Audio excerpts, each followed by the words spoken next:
5の2カード。いや、それもパスですね。あらどんどん出しちゃいますよ。333。333。やばい、カードがないぞ。パスです。はい、パスで。じゃあこれで。しまった黒帯チャンネル。はい、皆さんこんにちは。黒帯チャンネルです。黒帯ゲームズの丹沢雄一です。黒帯ゲームズの古町みゆきです。お願いします。よろしくお願いします。今日はですね、以前スカイチームという2人用のゲームご紹介したんですけども、今日もね、2人用のゲーム、最近やっぱりね、手軽に遊べる2人用のゲーム結構いっぱい出てるんですけども、最近ホビージャパンさんから出ました蘇艦大戦。蘇艦大戦。歴史モチーフの中ではですね、あんまり扱われないようなところではあると思うんですけど、中国の古い歴史っていうと大体一番人気は三国志。まあそうですね。はいはい。最近はキングダムなんかが有名になって、秦の始皇帝の時代っていうのがフィーチャーされることになったんですけども、この蘇艦の戦いっていうのは、そのちょうど間、始皇帝の後、三国志の前の時代でですね、ここは三国ではなくて、大きい2つの英雄が戦った時代なんですね。劉邦と項羽という2人が戦いました。まあ、蘇が項羽、韓が劉邦ということですね。で、最終的には韓が勝つんですけども、初めはね、蘇が優勢で、で、その後、まあ、いろいろ裏切りとかにあって、有名な慣用句だと、四面楚歌っていうね、言葉がありますね。まあ、項羽がいつの間にかね、4方向から自分の国の歌が聞こえてくると。そうですね。それはなんでかというと、もう全部裏切られていて、自分のかつての味方が自分を囲っている敵の中にいると。いうようなことを示しているんですけど、その有名な蘇と韓の戦いをモチーフにしたゲームです。なるほど。歴史どうですか？蘇韓は。蘇韓は四面楚歌を国語の教科書でやったぐらいですね。大体そこら辺ぐらいでしか踏まないですよね。そうですね。でもね、漫画でね、盛り上がったりすることもあるので、今後来るんじゃないかなとね、思ってはいるんですけど、このゲーム、簡単に言うと、2人でやる大富豪。大富豪大富豪ってルールご存知の方は分かると思うんですけど、4人とか5人でやると楽しいゲームですけど、2人でやると相手の手全部見えちゃいますよね。自分が持ってないやつは全部相手が持ってるはずなので、基本的には面白くないんですよ。できなくはないですけど、4カードとかもたくさん揃っちゃうし。ああ、そうですね。革命がしやすい。あんまり大富豪って2人ではできない。おそらくこのゲーム作った方はですね、2人で大富豪をやりたいなと思ってこのゲームを作ったんじゃないかと勝手に想像してます。そこスタートで蘇韓の戦いになったんじゃないかと、これ完全に想像ですけど、僕は多分このゲームをね、そういうモチベーションで作ったんじゃないかと思ってます。ということで、実際ゲームを遊んでいきたいと思います。やるぞはい。じゃあ、ルールを説明していきます。基本的には大富豪と似てるんですけども、まずですね、こういう武将のカードが0から9までの数字の武将のカードがあります。これを手札になっていまして、これを出し切った方が、そのターンは勝ちみたいな勝負を何度も繰り返していくっていうスタイルのゲームです。ただですね、この全部のカードがですね、全部同じ数ずつ入っているわけではなくて、0だけは例外なんですけど、1から9、1が9枚、2が8枚、3が7枚っていう感じで、だんだん数が減っていきます。で、覚え方としては、この数、数字と枚数を足すと、絶対10になる。なるほど。ということになっているので、9は1枚しかないですよ。という感じのカード構成になってます。で、その他にもですね、いくつか特殊能力を持ったカードというのがありまして、これがちょっと大富豪のルールをもうちょっと複雑にしているという感じです。細かいルールは一つ一つの武将カード紹介していくと割と時間がかかってしまうので、つどつど説明していくということで、結構ポイントになりそうな特徴的なカードだけ説明します。2の半蔵。はい、2なので、全部で8枚あります。ただですね、半蔵を6枚出すと6ポイント。結構、このゲームでは高いポイントです。なるほど、なるほど。はい。をゲットすることができます。さらにこれを組み合わせたコンボみたいなのもあったりします。なるほど。ちょっと複雑なところで言うと、この3の李承罰。李承罰。はい。これはですね、すべて異なる怪異を最低の怪異としてプレイする。まずですね、大富豪と同じなので、111の1の3カードを出したら、それに勝つためには2以上の3カード、3以上の3カードみたいな感じで、さらに高い数字を出していくしかないんですけども、これはですね、すべて異なる怪異。例えば2、4、5、7、9みたいなカードを全部2として、一番低いやつとして、プレイすることができますというカードです。これとこの半蔵を組み合わせるとですね、2、3、4、5、6、7、8、9みたいな。それを全部2として出す。なるほど。何が起こるかというと、理論上8点一撃で取れるなるほど。みたいなコンボができることもあるよと、これ結構ドリームですけど、そうですね。というようなこともできたりします。ちょっとこういう特殊なカードがいくつか入っていて、それをこう駆使しながら勝っていくというスタイルです。さっきポイントの話しました。ここにですね、得点板がありまして、蘇とカンが戦うんですけども、蘇がですね、歴史をご存知の方はわかると思うんですけど、初め結構強いんですよ。カンはね、なかなか武力では負けてるところから、こう、ひっくり返すのが結構ドラマチックなんですけど、蘇がですね、とりあえず1ポイント持ってる状態。ただ先手カンなので、カンの人から先手を取ります。なので今回は僕先手でいきたいと思いますので、僕がカンで、古町くんが蘇でいきます。ポイント取ると、こう進めていくんですけど、基本的なポイントの取り方は、カードを他方が出し切った時に、相手が残ってるカードの枚数がポイントになります。上がるだけではなくて、相手にあんまり出させない。で、勝つっていうことがポイントになりますね。で、31点までいった方が勝つんですけど、今日はね、ちょっと時間の関係で、何戦かやってみて、こういうゲームですっていうのを紹介するところまでいきたいと思います。じゃあちょっとカードを配ってみましょう。それではカード配り終わりましたが、一手番でですね、実はもう一個やれることがありまして、ここにですね、直所と言われるですね、ものがありまして、これはですね、一つ取るごとにカードプールがありまして、2枚ここからカードを引くことができます。普通の大富豪の場合は配り切りなので、相手のカードと自分のカードを足せば、全部のカードプールになるはずなんですけど、このゲームのポイントは、ここにですね、約3分の1のカードがまだ残ってるんですね。で、これを引いて自分のカードプールを増やして、さらに強いコンボで勝負を挑むっていうことが一応できます。なるほど。ただこれは自分のカードプール増えてしまうので、相手がそのタイミングで上がってしまうと、相手にミスミス2点分ポイントを上げちゃうことになるので、どのタイミングでこれを引くかということで、これが一応6回好きなタイミングで引けるものがあります。なるほど。じゃあですね、僕が今回カンなので、先行でいきたいと思います。はい、お願いします。で、先手プレイヤーはですね、まず先手能力というのをプレイすることができます。先手能力はですね、ちゃんとそこに説明が書いてありますね。僕は先手能力は今回使わずに、じゃあいきなりいくぜ。1の4カード。これに勝つためには2以上の4カードで攻めなくてはいけないと。うわー、どうしよう。パスします。パスすると、もう一回次僕が先手になります。でこれカードは流しますね。5の2カード。いやー、それもパスですね。あらどんどん出しちゃいますよ。あ、ごめんなさい。今パスするときに直所取ってもいいのよ。なるほど、なるほど。1枚取っておきます。はい。じゃあ直所を取って2枚引けばいいですね。この上で決めていいってことですよね。そうですね。パスですね。パスでした。このままいっちゃうぞ。じゃあちょっと甘い感じで。3、5、7。うわー、どうしよう。9いってみようかな。9ね。はい。これはパスです。パスですね。はい。一回先手取りたいですよね。そうね。やっぱ先手取らないことには。2を3枚出します、半蔵。これはパスなんです。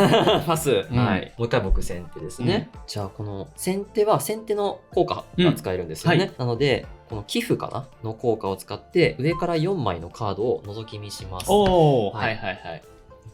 直所を引くかどうかを。そうですね。はあ、なるほど。じっくりと見させていただきますが、いいかな。それでプレイするんですね。それでプレイですね。3のトリプルでいきます。333。333。やばい。カードがないぞ。パスです。はい、パスで。なんと、4のトリプルです。4のトリプル。これだ。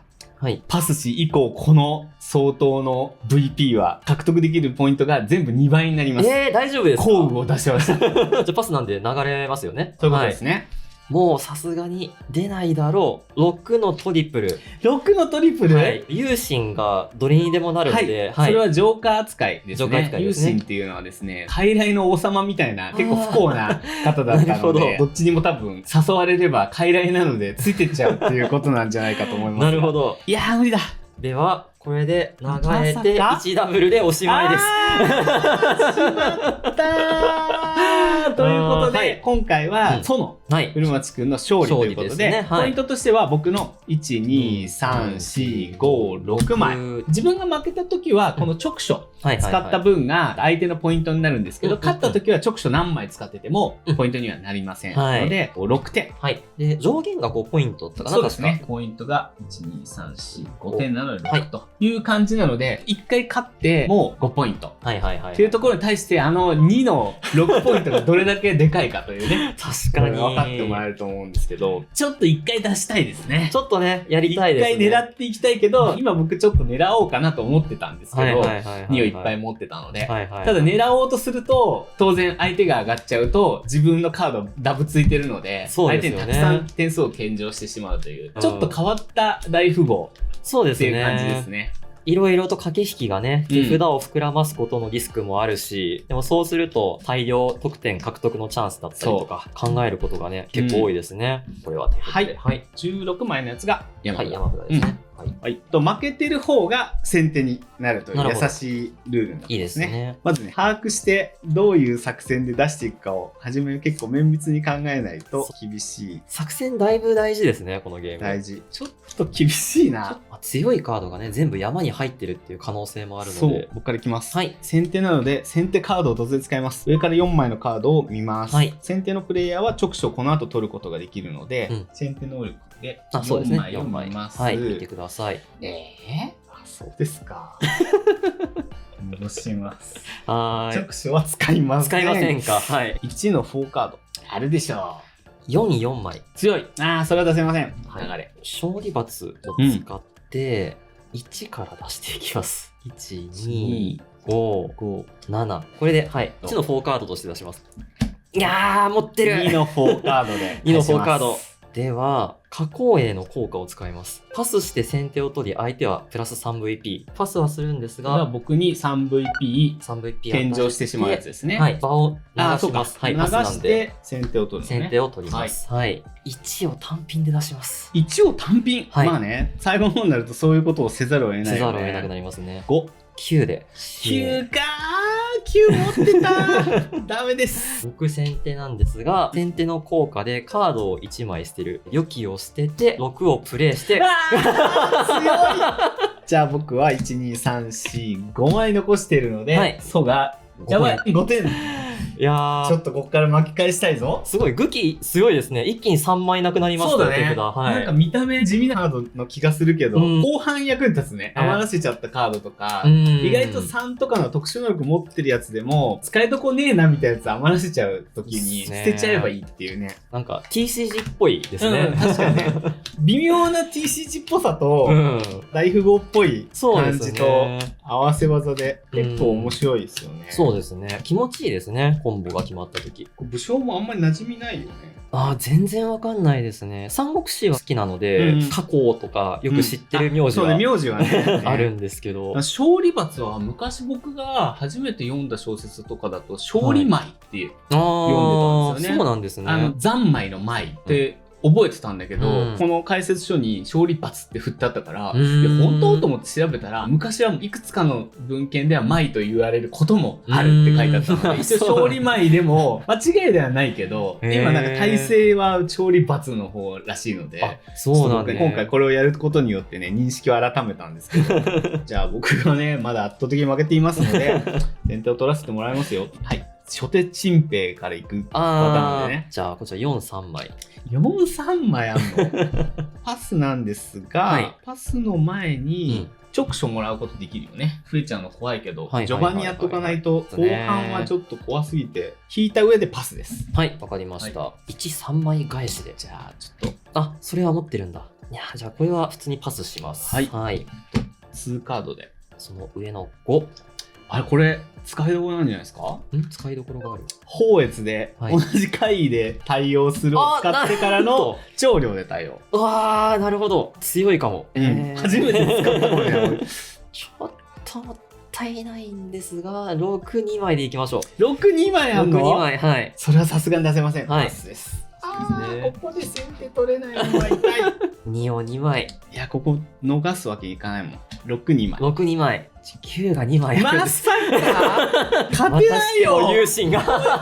有心はいるよね。はい。じゃあこれで。うわー、3連敗してる。 3連勝だ。じゃあ、1、2、3、4に、さらにこれが2点。いいですね。はい。5点。5点。はい。マックス値を。やばい。1回は勝ちたい。だからそんなにボロ勝ちもできるゲームではないですけどね、多分ね。大体関東蘇が競っていくのが、歴史上も面白いっちゃ面白いんですよ。そうですね。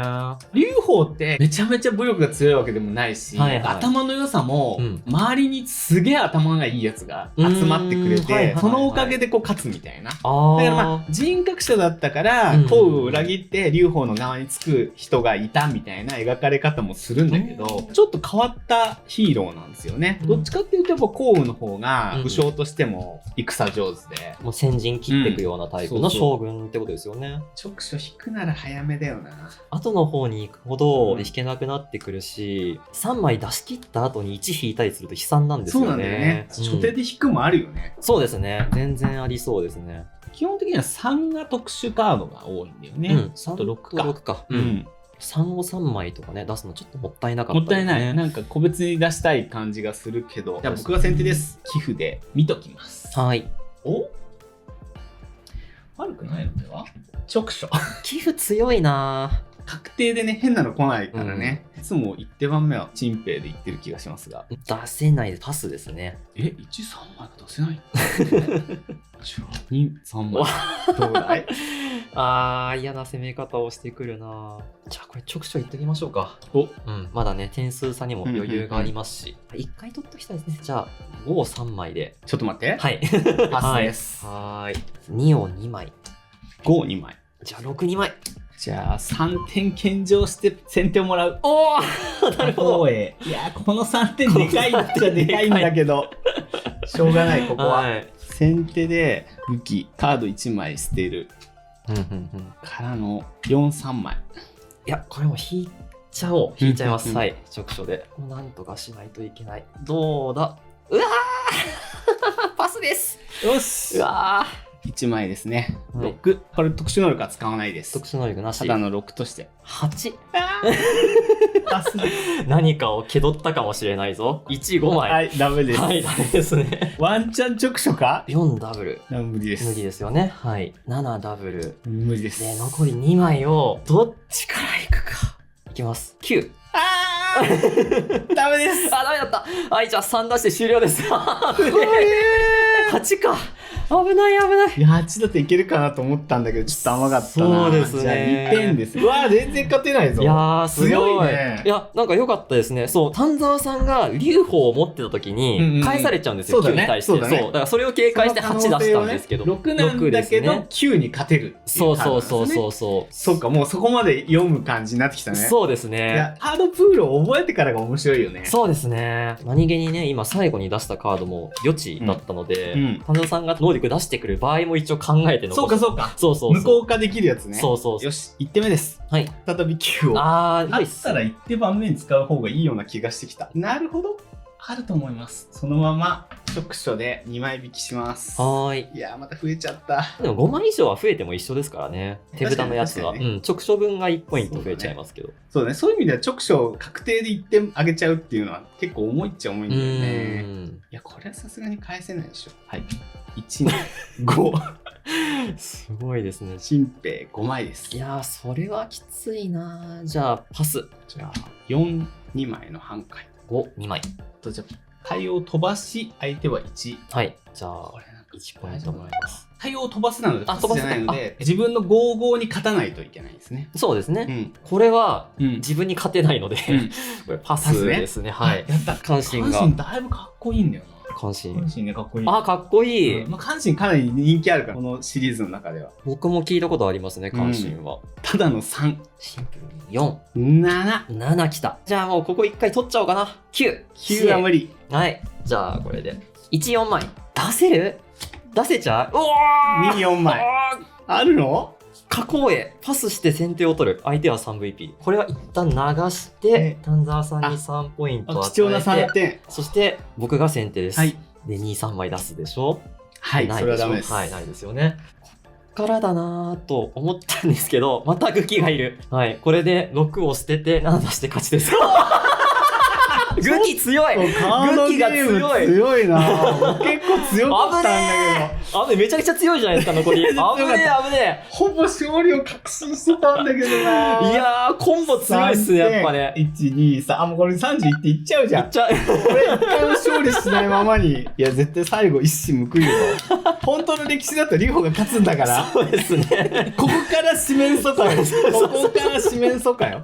この3の倍数のやつらがね。やっぱ36かなり大事ですね。いつものやつ出ちゃうか。いた。ジャッキー。ああ、なる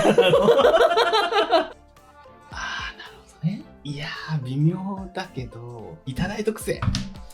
あえて2カードっていうのどうだろう。2の2カードで返します。4半回の2カー5超量の2カード。7の2カード。いや、それはパスです。パス。はい、パスです。2の3カード。2の3、じゃパスです。これいくか。ちょっともったいないけど。おー、3枚ですか。パスです。頼む。5、5、7、8。8! パス。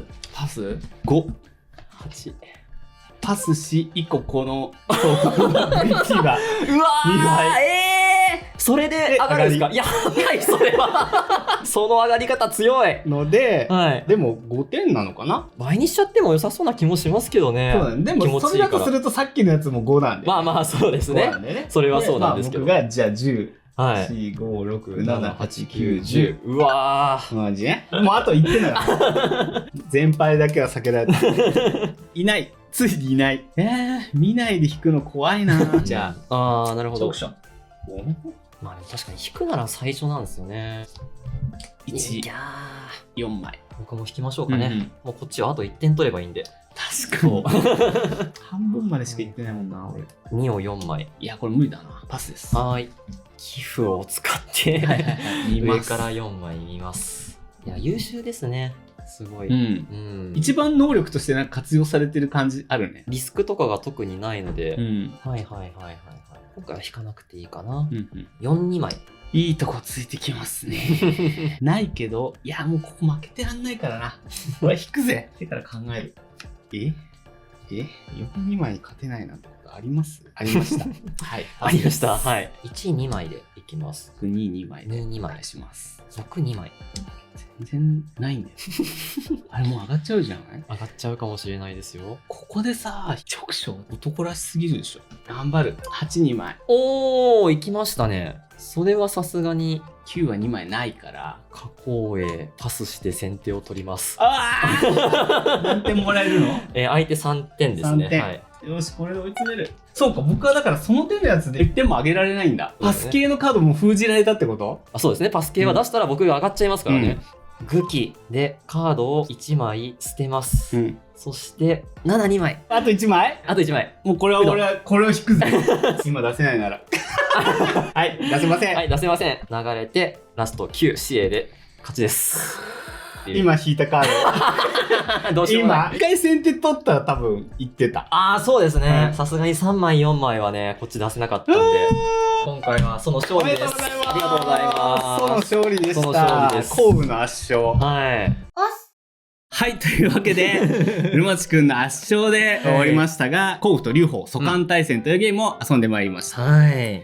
いやー、強かった。こんなに差つくもんなのかなと思ったけど。他の会社だったら冷や汗ダラダラ流してたかもしれない。やらせだし、そうですね。はい。結構ね、コンボとか決まると面白かったりもするんですけど、実は今遊んだプレイは基本プレイでして、毎回ちょっとずつ追加ルールがランダムで開かれるモードだとか、あとは歴史とキャンペーンガイドブックっていうのが入ってまして、この中に実際の蘇韓大戦の順番に応じて何年をプレイしてみようみたいな、そういう歴史キャンペーンみたいなのが載ってるんですね。紀元前206年から202年だとこういうことがあって、この時にはこの武将がこうなった場合は関心が漢から取り除かれるとか、ちょっと歴史に微妙に紐づいたような出来事が起こるモードっていうのも遊べるので、ぜひね、ちょっとこれ興味がある方はですね、2人でひたすら遊べるので、すごいですね。僕もね、古町くんも奥さんいて家族2人りなんで、まあ家でね、例えば台風の日とかやることねえなーみたいな時結構おすすめかもしれないですね。そうですね。いくらでもできちゃいますからね。前回ね、ご紹介したスカイチームなんかは協力プレイですけど、まあこれ対戦プレイだけど、そんなにギスギスするというよりは普通に出していく感じなので、ギスギスせずに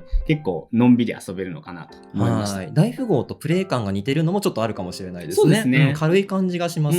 説明がしやすいのかなと思いました。今回、蘇艦対戦紹介してまいりました。もしね、興味あれば、ぜひね、お手に取っていただければと思います。黒帯チャンネルはこんな感じで、いろんなゲームを紹介したりですかとかね、ちょっと気まぐれで急にゲーム業界話をしたりとか、デジタルのゲーム紹介したりとか、いろいろしている番組です。ご興味あれば、ぜひチャンネル登録をお願いします。では、また次回。さよなら。さよなら。いいねボタンとチャンネル登録をお願いします。